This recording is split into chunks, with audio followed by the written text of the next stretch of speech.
एक phone call से दूसरे देशों की वॉर रुकवाने वाले पॉपा अपने देश में आतंकवादी हमला नहीं रुकवा पाए। हाई कोर्ट से मुझे राहत नहीं मिली है तो मैं अब सुप्रीम कोर्ट की तरफ रुख करूंगी। गिरफ्तार करने आएगी तो गिरफ्तार हो जाऊंगी। अरे जब देश की राजनीति ही राष्ट्रवाद और हिंदू मुसलमान के मुद्दे पर चल रही है, उसके बाद भी आतंकी हमलों में देशवासी मारे जा रहे हैं, तो सवाल किस मुद्दे पर करूं? पहलगाम हमले के जवाब में अब तक सरकार ने किया क्या है? मेरे ऊपर एफआईआर। सरकार मेरे ऊपर एफआईआर करवाकर असली मुद्दों से ध्यान भटकाना चाहती है। क्या ये बात समझना इतना मुश्किल है?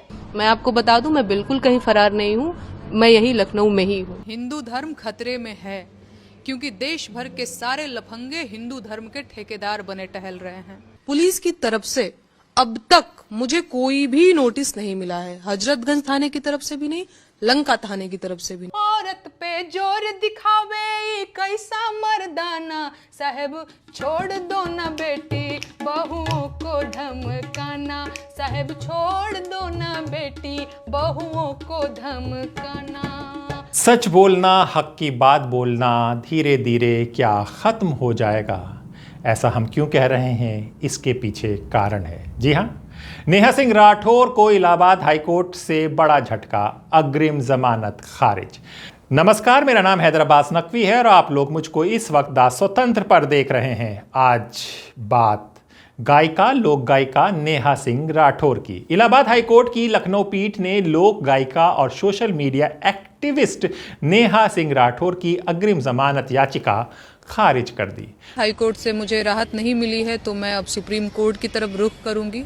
रही बात की खारिज हो गई है, इस पे मेरा क्या कहना है, तो मैं ये कहना चाहूंगी कि कोर्ट का जो भी आदेश है, जो भी फैसला है, वो मेरे लिए शिरोधार्य है।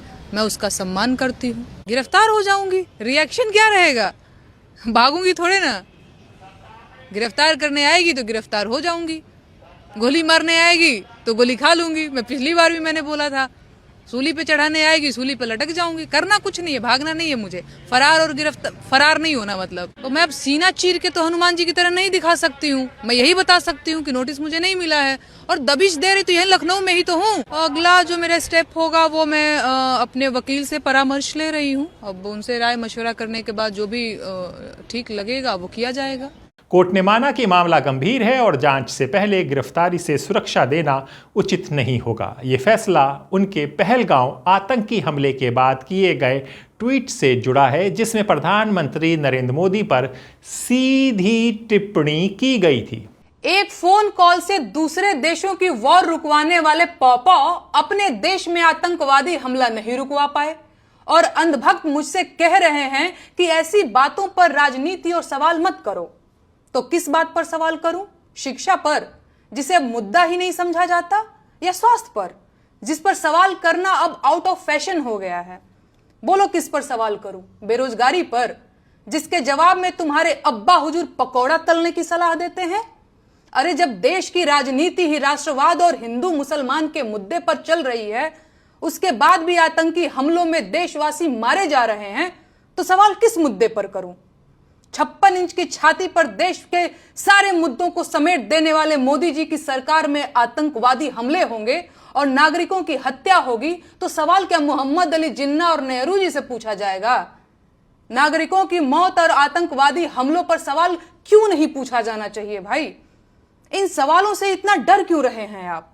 अपनी ही सरकार में हुए पुलवामा आतंकी हमले के शहीदों की मौत पर बेशर्मी से वोट मांगने वाला ये आदमी पहलगाम के पर्यटकों की मौत पर भी वोट मांगेगा और अंधभक्त इसे मास्टर स्ट्रोक बताकर वोट भी देंगे। लेकिन इनका कहना है कि सवाल नहीं पूछा जाना चाहिए। बस 2-4 दिनों की बात और है, भक्तों के पॉपा पहलगाम आतंकी हमले पर रोते हुए बिहार चुनाव की नींव डालते दिखेंगे और अंधभक्त वो बिहार चुनाव में रोते हुए ढोंगी जी की रील शेयर करते दिखेंगे। पहलगांव आतंकी हमला, 26 हिंदू पर्यटकों की हत्या और देश में आक्रोश। 22 अप्रैल 2025 को जम्मू कश्मीर के पहलगांव में हुए आतंकी हमले में 26 निर्दोष हिंदू पर्यटक मारे गए। ये हमला पूरे देश के लिए एक बड़ा सदमा था। सरकार ने इसे राष्ट्रीय सुरक्षा पर सीधा हमला बताया और आतंकियों के खिलाफ बड़े ऑपरेशन की घोषणा की। और यहीं पर नेहा सिंह राठौर का विवादित ट्वीट आता है।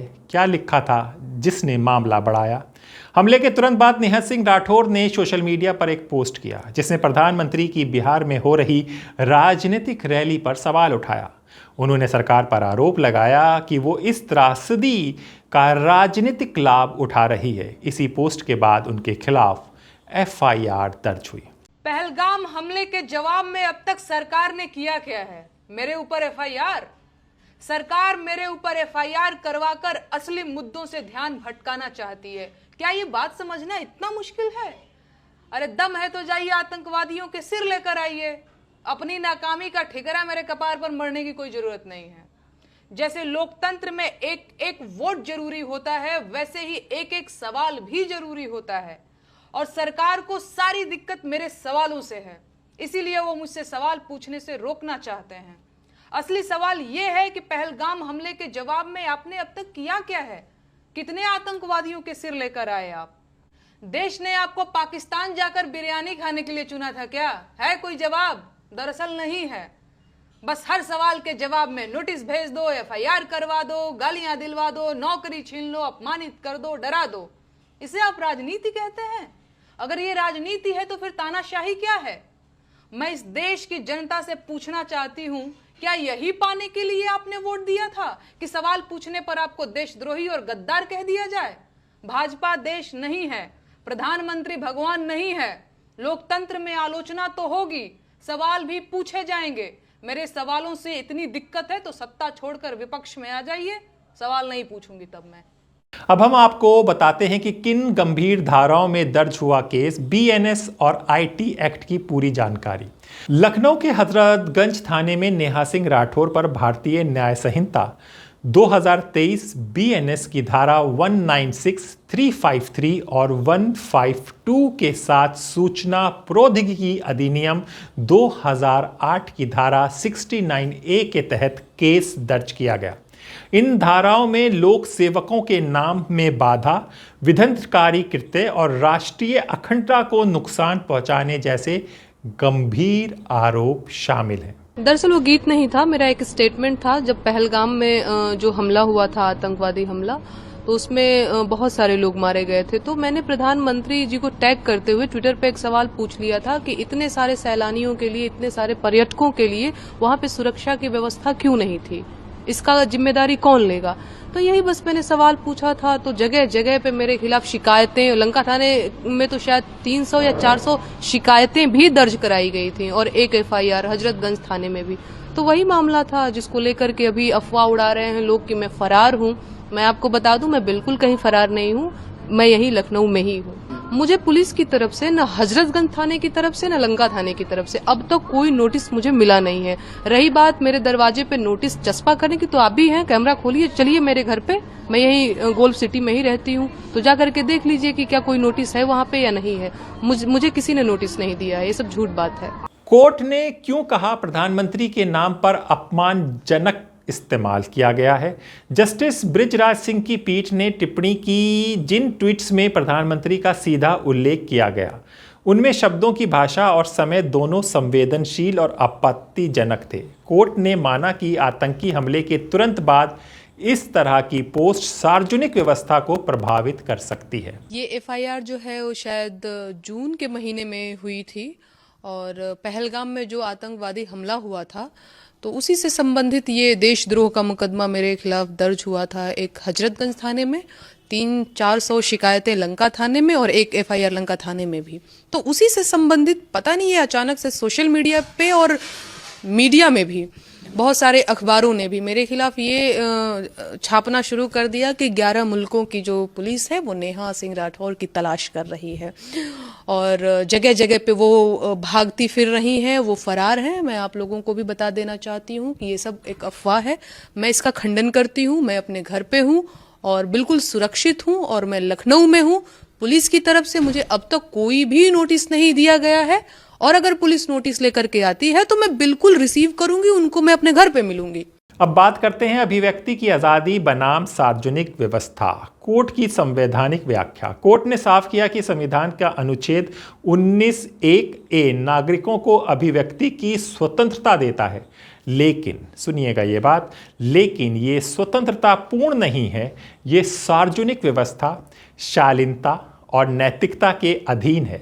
कोर्ट ने माना कि इस मामले में समय, विषय और भाषा तीनों संवेदनशील थे।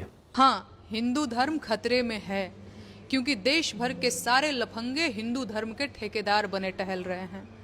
पाखंड फैलाने वाले फर्जी बाबा उनके नेता बने हुए हैं और बी ग्रेड अश्लील फिल्में बनाने वाले, भ्रष्टाचार की जांच में फंसे लोग, धोखाधड़ी के मामले में जांच का सामना करने वाले, पोर्न फिल्म निर्माताओं के परिवार वाले और ऐसे तमाम लोग सनातन की आड़ में अपने कलंक धो रहे हैं। पर यह सब उतना ज्यादा बुरा नहीं है जितना बुरा इन सब पाखंडों पर हिंदू समाज के भले लोगों की चुप्पी है।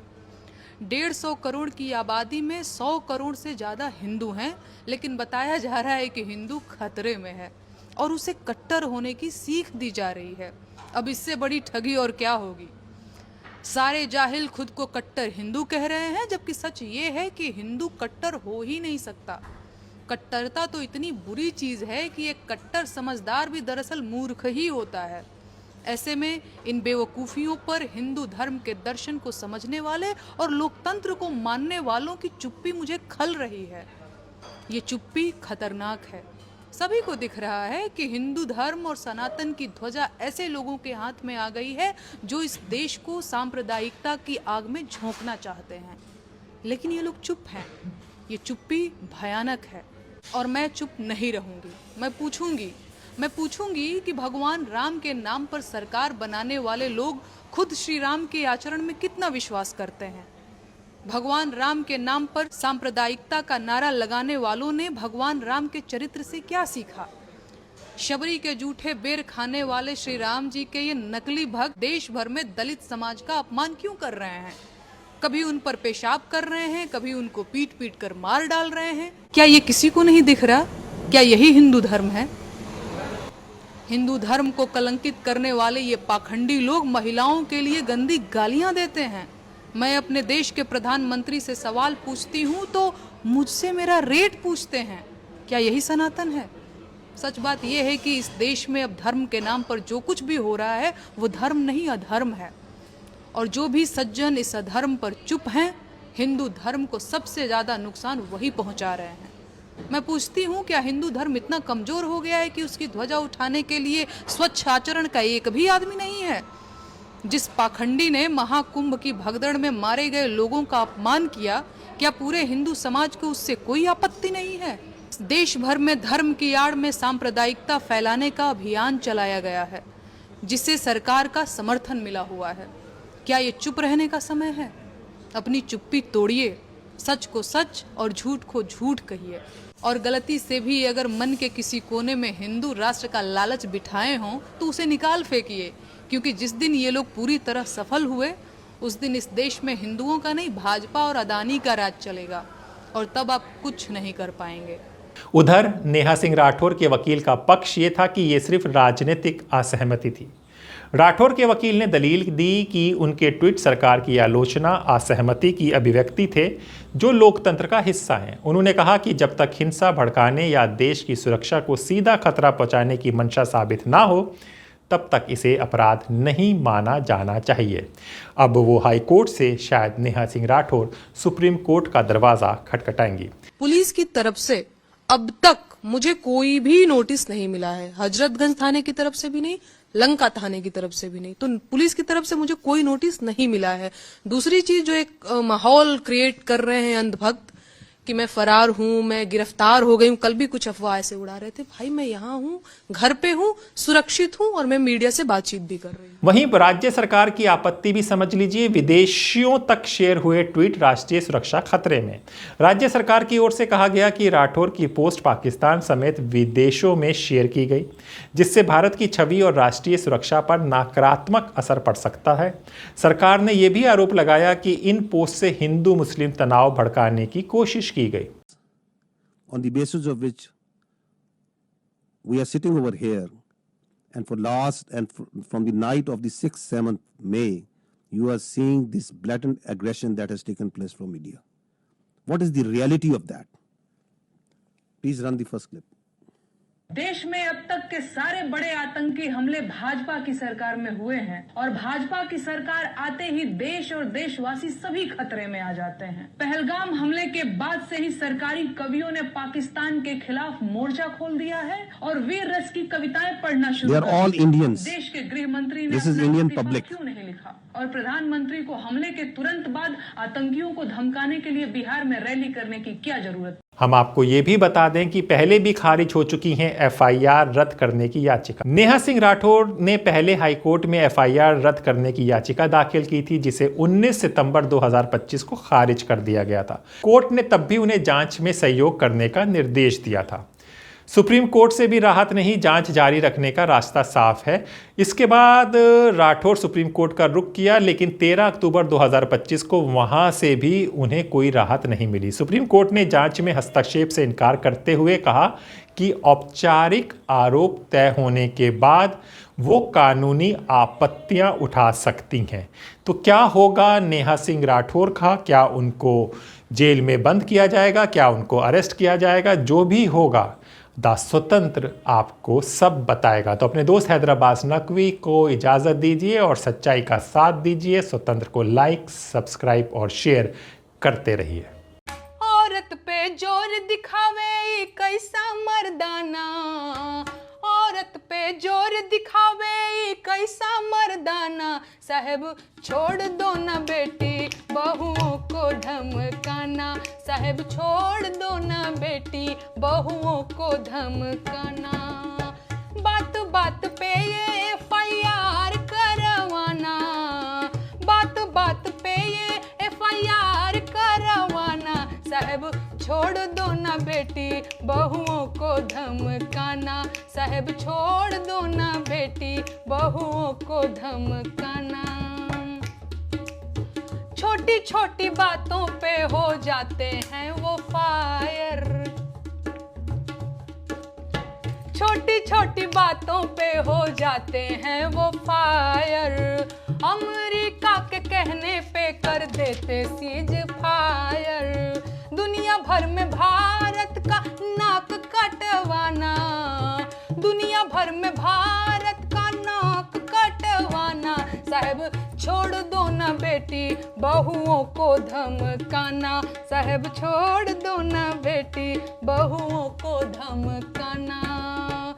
कश्मीर से कन्याकुमारी तक बयार बा, देशवा में हमारा पे दर्ज एफआईआर बा।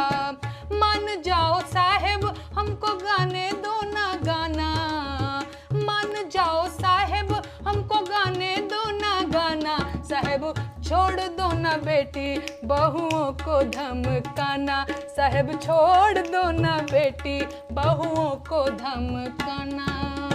लोकतंत्र है ये बीता, लोकतंत्र है ये बीता गोरों का जमाना, लोकतंत्र है ये बीता गोरों का जमाना, साहब गाना हम गायब नहीं जाइब कैद खाना, साहब गाना हम गायब नहीं जाइब कैद खाना।